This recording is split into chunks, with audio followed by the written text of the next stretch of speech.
Dolphins. Don't trust them. Don't trust dolphins. Don't marry them either. Don't marry a dolphin. You learn one thing, kids. Don't get married to a dolphin. Welcome to Cloudtown Tuesday, the day where I share a page from my graphic novel, Cloudtown, and tell you about the process of making it. It's like a editor's commentary on a DVD. So here it is. Let's go. Let's do it. All right, let's do the next scene with him skating. With Minnow skating. They're doing like a big serious project in the background. Yeah, they're like patching up the hand.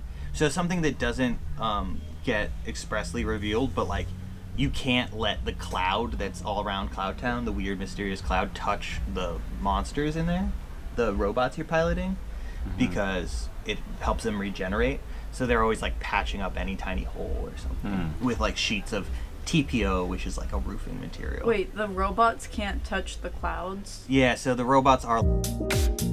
This, maybe I should edit this out, because this reveals stuff for the next book. Leave it in. On Patreon only version.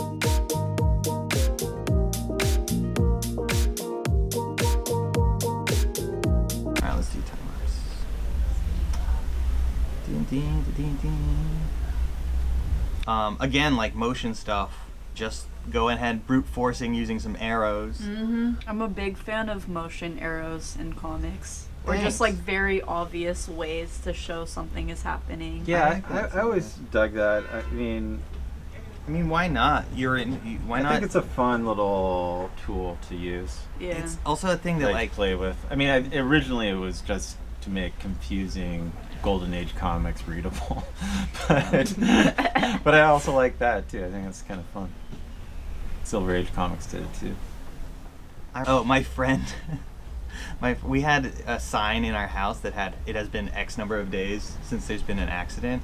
Oh, we just nice. like sometimes something would go wrong. Like Grandpa, when my dog was a puppy, his name was Grandpa. He pooped inside. I'd bring it down to 0 days, and I just like the idea of having this in the background, and it would be like, it would never be above like 20 because there's always something going wrong in this garage.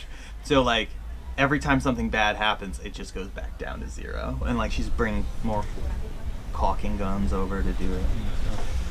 I really was struggling with how to make this kid look too, like Minnow. I didn't know what I wanted him to look like as a dolphin brain kid, but I was like, having him have a creepy smile 100% of the time seems like something.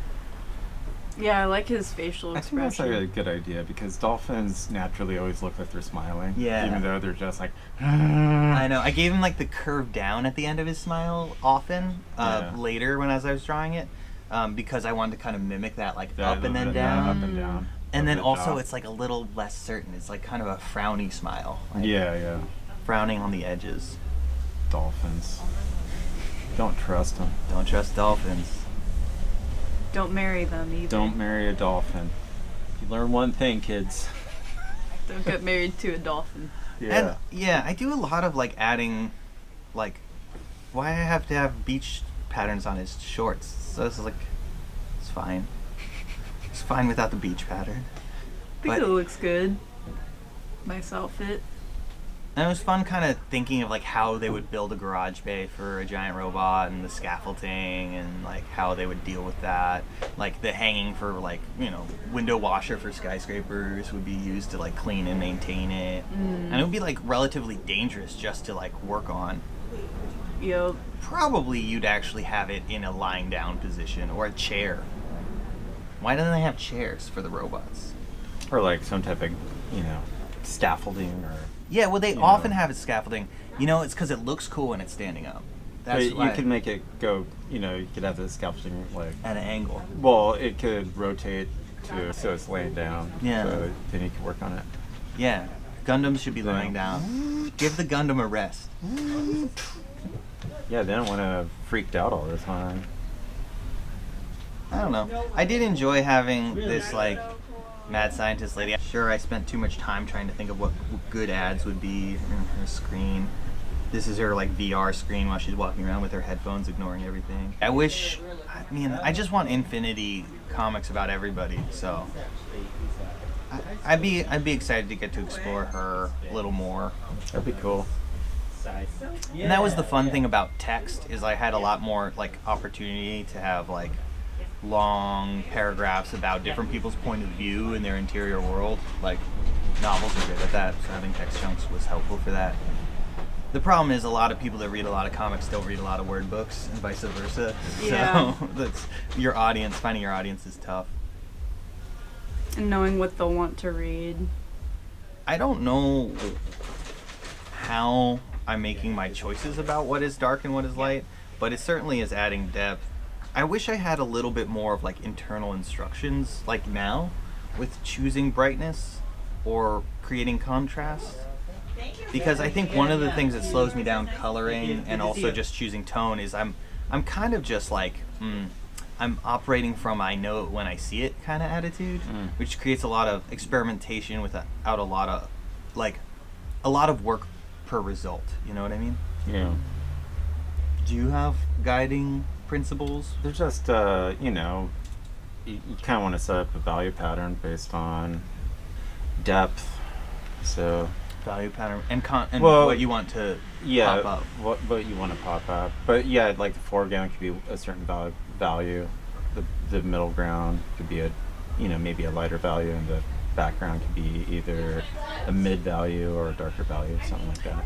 And you just use that same thing the whole way. Yeah, and working with black and white, you kind of want to almost set up this pattern to make things readable. So in a way, thinking about like different sections as different values or colors will, help make things pop. That's helpful. And I think that's what I ended up kind of doing here, not knowing what the hell I'm doing. It's like he's a different value, that's a lighter between tone, and then the middle range tends to be lighter. And then I do have that arc of white from the arrow to him to his head. That's like a guiding. We have that's a fun. bit of a loop. The arrow of the skateboard and then the arrow of him coming over. That's fun. Yeah. Well, Yeah, I like the black in the background with the old lady. It makes it feel very techy. it's also cool because that like helps her. You understand that she has no idea what the hell she's like, where she's walking. Yeah, where the hell she is. She's just in a mass of advertisements. Techies. But with corded headphones. So, because she's old. She's old school. Yeah. All right. Well, that's that page.